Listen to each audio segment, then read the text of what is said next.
In Sawkins, Boatshed, Scotland. Here we are on deck, and we can see the nav instruments at the helm position, compass there, and that's quite a useful place for the engine controls. And if I pan back, we get a good view of the cockpit, good size, and there's lots and lots of stowage on here, lockers everywhere, so that's very good. Now we're fighting the sun today, but we'll do our best. So we move forward, got the companionway, engine controls there,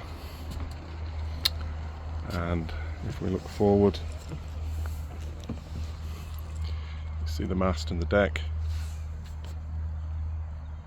the sail cover with the lazy jacks on.